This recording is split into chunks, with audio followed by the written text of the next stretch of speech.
Oh, and banana ketchup. Go ahead, Gabby. It's like a sweeter ketchup, but yeah, you have it with Spam. It's just good. You should just get it. You could get it at like a Filipino market, like brands like UFC or Jufran. Yeah. I'm Gabby Anilio, and I actually just joined 2 weeks ago, so I'm a new writer.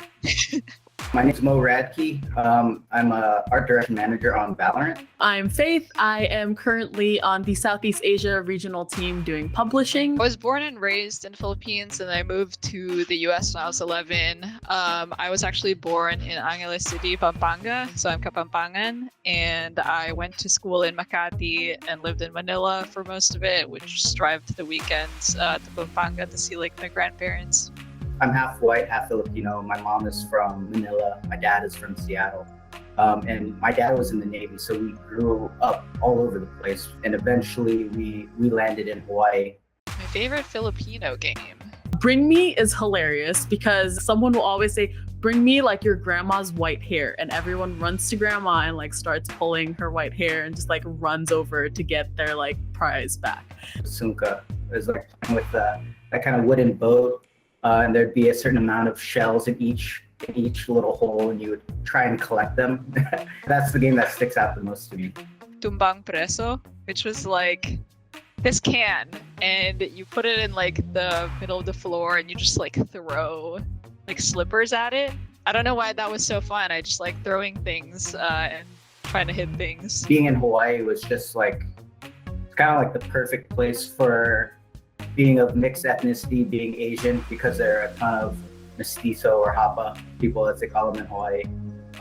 And it just felt like home. I remember starting here in middle school and somebody asked me why my English was so good. And then that was kind of weird for me because I had a little bit of an accent. But I grew up speaking both English and Tagalog, so it was kind of just like an eye-opener. Growing up Filipino American was pretty interesting because it's a mix of being super proud of who you are, but then part of it is like you're kind of embarrassed, right? Of like what you really are. Like, so you're balancing these two identities instead of being like one whole person. So I think one example of it was like, I would be so ashamed to bring my baon, which is like my packed lunch, like to school, because I didn't think that was cool. And sometimes it smelled funny, right? Like it would be my favorite, like fish. And I wouldn't want to bring it to school because I was scared that the other kids would laugh at me. So that's like a pretty like interesting like interaction from it. They were trying to raise this like super Filipino, but also we had to like kind of adapt to how it was in America. So it was a lot of like differences there culturally, and I think like I had to figure out a way to marry all of my different identities and have them coexist, even though they didn't necessarily align in like my parents' eyes growing up. So that's just a little like how it was growing up. But I love Filipino food. I love just like understanding Tagalog when people are talking about me outside and don't think that I understand it because I look American to them now that I'm a little bit lighter. And then my mom is always like, oh, like you're going outside too much and you're getting tan again. Like people are gonna think that you just like moved here. One thing that I remember like most notably was like when we were writing essays, like peer reviewing essays in class, and someone read my essays and I had a story in there about like going to the mall with my friends. And that person looked me straight in the eye and said, they have malls in the Philippines? I thought you guys all lived in huts. And I was just shocked. Growing up Filipino American, people don't understand you. Like when you moved here, like they don't know what you are. Like they don't know what your life was like there. When I think of what message I could pass down to the youth or the younger generation, it's just getting to know your roots as well as you can, whether it's through conversations with your parents or your grandparents or aunties and uncles, just understanding more of what they had to do to sacrifice in their journeys to come to America, if that was their plan, and just really starting to understand how you got to where you are now through their journeys. I think my main advice to younger Filipino Americans would be to not be afraid to show who you really are, right? Like, don't be trying to balance like two identities, right? Like, just like showing one side of your family and then one side to your friends.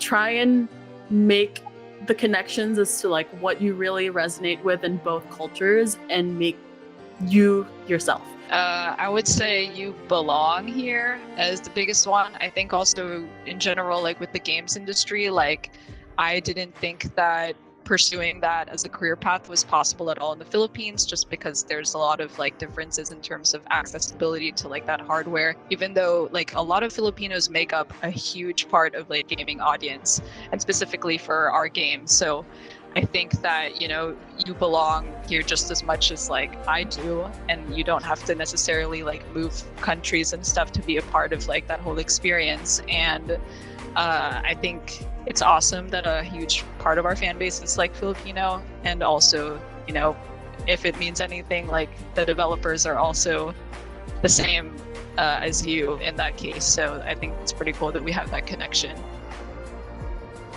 I was actually introduced to Filipinos at Riot by someone on the league team. Her name was Antonelle, and we were just talking to each other, and she was like, "Oh, you should join the Filipinos at Riot group." And I was like, "Oh, dope, there's the Filipinos at Riot group. There must be like 10 of us, right? Like, that's so cool." And I was shocked because I joined the group and there was like 80 people at the time. That was like a year ago. What I thought was a small bubble of us 6 to 10 Filipinos is now over 100 strong at Riot. I think like finding FAR and just like getting all of those different conversations going has been really cool and really like exciting to be a part of. FAR means a lot to me because I see that there is representation, right? Like there is like they listen to us, they explore our culture. There's like food opportunities that like we get to see like here on campus, that like they are exploring Filipino cuisine and they do ask for our opinion, right? They want to make sure that they get it right by consulting actual Filipinos, Filipino Americans, right? And that I feel in itself is huge because it really shows the commitment to understanding as opposed to just having the representation to have it. And I think that's awesome. So